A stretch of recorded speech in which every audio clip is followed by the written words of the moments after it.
جی تو گائز، آج ہم بات کریں گے 24 تاریخ کے بعد جو کینیڈا انٹرویو لے گا، جن لوگوں نے سی وی اپلوڈ کی Newfoundland Labrador Canada کے لیے، تو اس میں جو سوالات پوچھے جائیں گے اس کے بارے میں ہم ڈسکس کریں گے کہ وہ کون سے سوالات ہوں گے اور وہ کب سے انٹرویو جو ہے وہ سٹارٹ ہوں گے۔ اس میں جو سوالات پوچھے جائیں گے وہ آپ کی سی وی کے ریلیٹڈ ہی ہوں گے۔ اس میں آپ نے 2 سے 3 چیزوں کا خاص خیال رکھنا ہے۔ نمبر 1، انہوں نے آپ سے جو انٹرویو ہونا ہے وہ انگلش لینگویج میں لینا ہے، کیونکہ ہم کوئی ٹرانسلیٹر تو ہائر نہیں کر رہے، نہ وہ کوئی ایمبیسی ہے۔ وہ انٹرویو لے گا آپ کا اسکائپ پہ لیں گے، یا کوئی بھی وہ آپ کو سافٹ ویئر ہوگا جس پہ وہ آپ سے انٹرویو لیں گے۔ وہ آپ کو پہلے میل پر آگاہ کر دیں گے کہ کون سے سافٹ ویئر پر آپ سے وہ انٹرویو لیں گے، تو آپ نے اس حساب سے اس کو ڈاؤن لوڈ کر دینا ہے، اور وہ پہلے بتائیں گے آپ کو کہ آپ کا انٹرویو جو ہے وہ کب لیں گے۔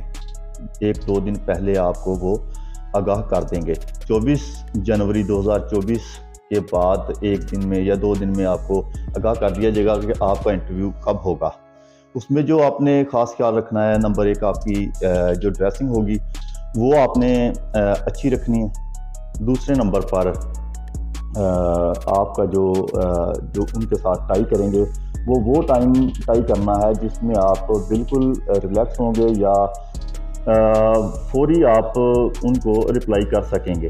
مثلاً اگر وہ آپ سے کانٹیکٹ کرنے کی کوشش کرتے ہیں 7 بجے سے 8 بجے کے درمیان، جو وقت آپ نے دیا ہے ان کو، تو اس کے بعد اگر آپ سے ان کا کانٹیکٹ جو نہیں ہو پایا تو پھر مسئلہ بن جائے گا، کیونکہ بہت زیادہ رش ہے۔ صرف پاکستان سے نہیں، انڈیا، نیپال، بنگلہ دیش، مڈل ایسٹ اور ساؤتھ ایسٹ جو ہے، ان کنٹریز میں سے بہت سارے لوگوں نے اپلائی کیا ہے کینیڈا کو یہ ویزا جو ہے ورک ویزا یا امیگریشن اچیو کرنے کے لیے۔ تو آپ اس ٹائم کے معاملے میں بالکل احتیاط کرنی ہے۔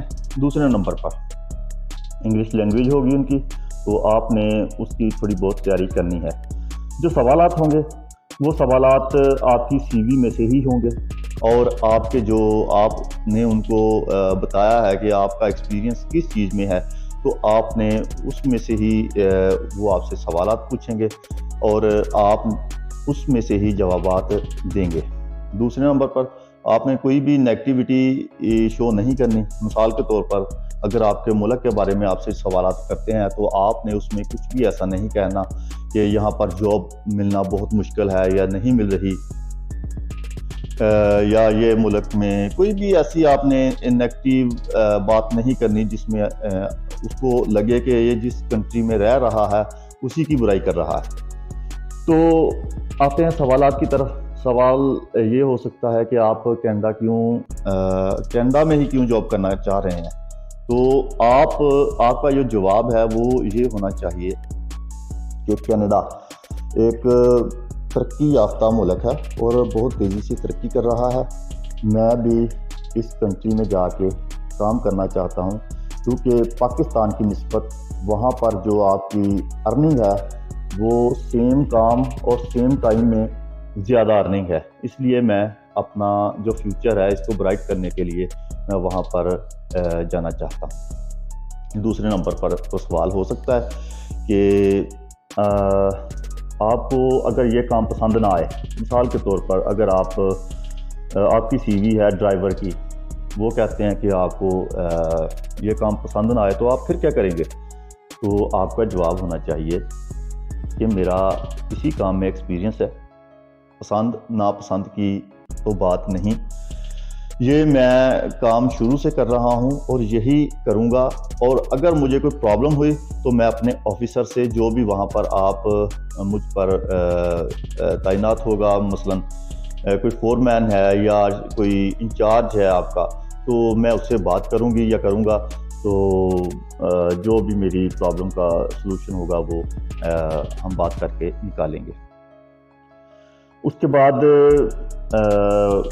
آپ کو جو انٹرویو لینے کے لیے جو بھی نمائندے ہوں گے اس میں ہو سکتا ہے کہ امیگریشن کا بندہ ہو، اور دوسرا وہ امپلائر ہو جو آپ کو ہائر کر رہا ہے، کیونکہ آپ سے سوالات جو ہوں گے وہ آپ کے کام کے ریلیٹڈ وہی پوچھ سکتے ہیں جس کے پاس آپ جاب کرنے کے لیے جا رہے ہیں۔